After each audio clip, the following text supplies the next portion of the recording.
നമഃശിവായ. അമ്മ പറഞ്ഞ കഥയും കാര്യവും. ഒരു ഭക്തന് തൻ്റെ പ്രേമഭാജനമായ ഈശ്വരനെ സദാ ഓർക്കാൻ കഴിയുന്നത് പുണ്യം തന്നെ. പക്ഷേ ഈശ്വരൻ ആ ഭക്തനെ ഓർക്കുന്നത് എപ്പോഴാണെന്നറിയാമോ? അമ്മ പറഞ്ഞ ഒരു കഥ കേൾക്കാം. ഒരിക്കൽ പൂർണ്ണചന്ദ്രൻ വിളങ്ങി നിൽക്കുന്ന ഒരു വസന്തരാവിൽ ശ്രീകൃഷ്ണ ഭഗവാൻ ഗോപികമാരോടൊത്ത് നൃത്തമാടാൻ വൃന്ദാവനിയിൽ വന്നു. മിന്നും മഞ്ഞപ്പട്ടുടുത്ത് കരിവണ്ടിൻ കൂട്ടം പോലെ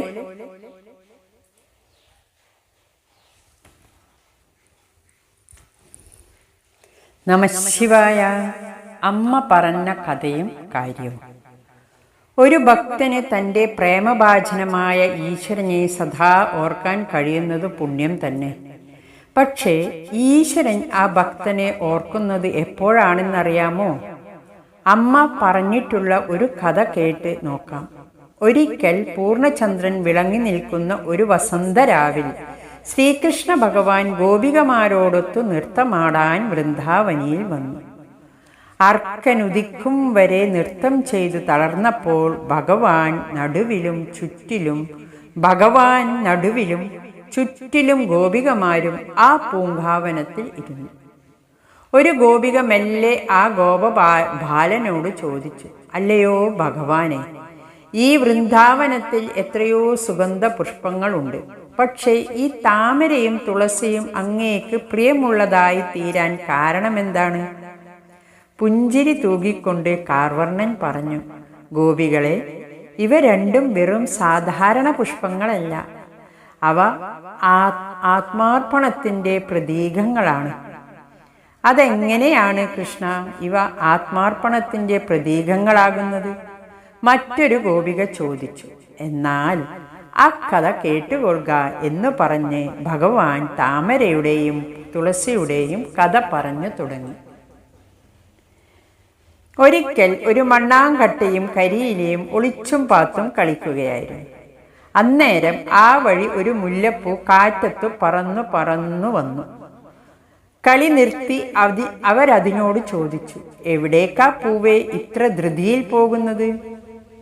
അപ്പോൾ നിങ്ങളൊന്നും അറിഞ്ഞില്ലേ എന്നായി മുല്ല. ഭഗവാൻ കൃഷ്ണൻ ഇതുവഴി വരുന്നുണ്ടേ. ആ പാതയിൽ കിടന്ന് എങ്ങാനും ഭഗവാന്റെ പാദസ്പർശം ഏറ്റാൽ അതും മതി മോക്ഷം കിട്ടാൻ. അതിനു വേണ്ടിയാണ് ഞാൻ പോകുന്നത്. മണ്ണാങ്കട്ടയും കരിയിലയും പരസ്പരം നോക്കി നെടുവീർപ്പിട്ടു. നമ്മൾക്കും പോയി കണ്ണൻ വരും വഴിയിൽ കിടന്നാലോ? ആർക്കറിയാം ഇനിയൊരവസരം ഇങ്ങനെ ഉണ്ടാകുമോ എന്ന് പോലും. ഇരുവരും വേഗം തന്നെ ഭഗവാൻ വരും വഴിയിൽ ഇടം പിടിച്ചു. പക്ഷേ പെട്ടെന്ന് തന്നെ ഒരു ഗോപിക ചൂലുമായി വന്ന് ആ കരിയിലയെ വഴിയരികത്തേക്ക് തൂത്തു മാറ്റിക്കൊണ്ട് പറഞ്ഞു, ഞാൻ ഇപ്പോൾ ഈ വഴി അടിച്ചു വാരി വൃത്തിയാക്കിയതേ ഉള്ളൂ. നോക്കൂ, അപ്പോൾ തന്നെ ഒരു കരിയില വീണ് കിടക്കുന്നു. മറ്റൊരു ഗോപിക മണ്ണാങ്കട്ടയെയും തട്ടി മാറ്റിക്കൊണ്ട് പറഞ്ഞു, ഇതെവിടെ നിന്നായി ഈ ചെളിക്കട്ട വന്ന് ഈ വഴിയിൽ കിടക്കുന്നത്? പാവം മണ്ണാങ്കട്ടിയും കരിയിലയും. അവരെന്ത് ചെയ്യും? ആരോട് പറയും ഈ ദുഃഖം? ഭഗവാൻ മാത്രമാണ് അവർക്ക് ഒരാശ്രയം. എന്നാൽ അദ്ദേഹത്തെ ഒരു നോക്ക് കാണാൻ കൂടി കഴിഞ്ഞില്ലെങ്കിൽ ഇനി ആരോട് സഹായം ചോദിക്കും? വാടിയ മുഖത്തോടെ മണ്ണാങ്കട്ട പറഞ്ഞു, ആർക്കും നമ്മളെ വേണ്ട ചങ്ങാതി. നമ്മളെ എല്ലാവരും അഴുക്കായും ഉപയോഗമില്ലാത്തതായും മാത്രം കാണുന്നു. ഭൂമിക്കൊരു ഭാരമായി ഇങ്ങനെ ജീവിച്ചിരിക്കുന്നതിൽ എന്തർത്ഥം? നമുക്ക് ഈ ജന്മം അവസാനിപ്പിക്കാം. അടുത്ത ജന്മം വല്ല പൂവോ അതോ കണ്ണന്റെ പാതയിൽ കിടക്കുന്ന ഒരു തരി മണ്ണോ ആയി മാറാൻ കഴിഞ്ഞാൽ എത്രയോ നന്നായേനെ. എന്നാൽ കരിയില അതിനെ എതിർത്തു പറഞ്ഞു, നമ്മുടെ കർമ്മം കൊണ്ട് തന്നെ ആയിരിക്കും നമ്മൾക്ക് ഈ ജന്മം ലഭിച്ചത്. എന്നിരുന്നാലും ഭഗവത് നാമം കേൾക്കാനുള്ള ഭാഗ്യം നമുക്കുണ്ടായല്ലോ. ഒരുപക്ഷെ ഈ ജീവിതം നമ്മൾ അവസാനിപ്പിച്ചാൽ ആ ദുഷ്കർമ്മ ഫലം കൊണ്ട് അടുത്ത ജന്മത്തിൽ ഭഗവാനെ കുറിച്ച് കേൾക്കാൻ കൂടി സാധിച്ചില്ലെങ്കിലോ? അതുകൊണ്ട് ഈശ്വരൻ വരദാനമായി തന്ന ഈ ജന്മം ആർക്കെങ്കിലും പ്രയോജനപ്പെടും രീതിയിൽ ഉപയോഗിക്കുന്നതായിരിക്കും നല്ലത്. അങ്ങനെയെങ്കിൽ അടുത്ത ജന്മമെങ്കിലും നല്ല ജന്മം കിട്ടിയാലോ? ഇങ്ങനെ മണ്ണാങ്കട്ടയും കരിയിലയും ദുഃഖങ്ങൾ പങ്കിട്ടുകൊണ്ടിരിക്കവേ നേരം ഉച്ചയായി. സൂര്യൻ കത്തിജ്വലിച്ചു.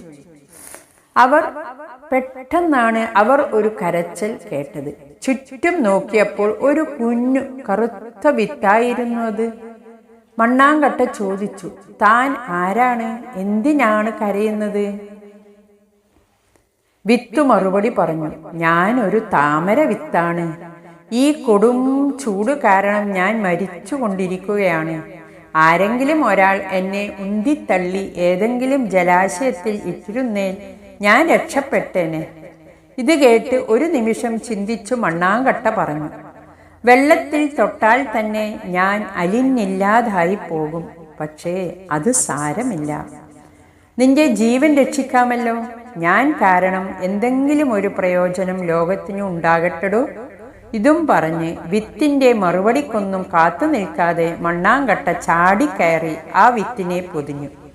എന്നിട്ട് ഉരുണ്ടുരുണ്ട് അടുത്തുള്ള ഒരു കുളത്തിലേക്ക് പോയി. തൻ്റെ ഉറ്റമിത്രം കൂടി പോയതോടുകൂടി കരിയിലയുടെ ദുഃഖം ഇരട്ടിച്ചു. പെട്ടെന്നാണ് മറ്റൊരു അടക്കിപ്പിടിച്ച തേങ്ങൽ കേട്ടത്.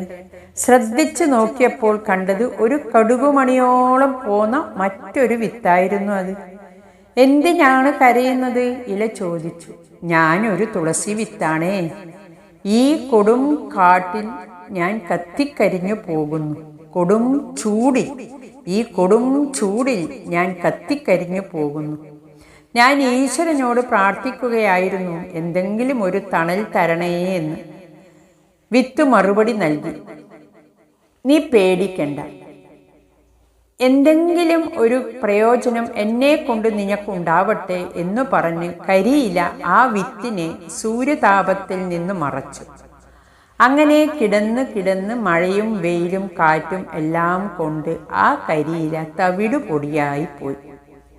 ഭഗവാൻ കൃഷ്ണൻ ഈ കഥ പറഞ്ഞു നിർത്തി. ഒരു ദീർഘനിശ്വാസം വിട്ടും കൊണ്ട് തുടർന്നു. ഓരോ തവണ തുളസിയെയും താമരയെയും കാണുമ്പോൾ ഞാൻ ആ മണ്ണാങ്കട്ടയുടെയും കരിയിലയുടെയും ആത്മത്യാഗത്തെക്കുറിച്ചോർക്കും. ഇക്കാരണം കൊണ്ട് തുളസിയും താമരയും എനിക്ക് പ്രിയപ്പെട്ടതായി തീർന്നത്. ഇക്കാരണം കൊണ്ടാണ് തുളസിയും താമരയും എനിക്ക് പ്രിയപ്പെട്ടതായി തീർന്നത്. ഈ കഥ വലിയൊരു പാഠമാണ് നമ്മെ പഠിപ്പിക്കുന്നത്.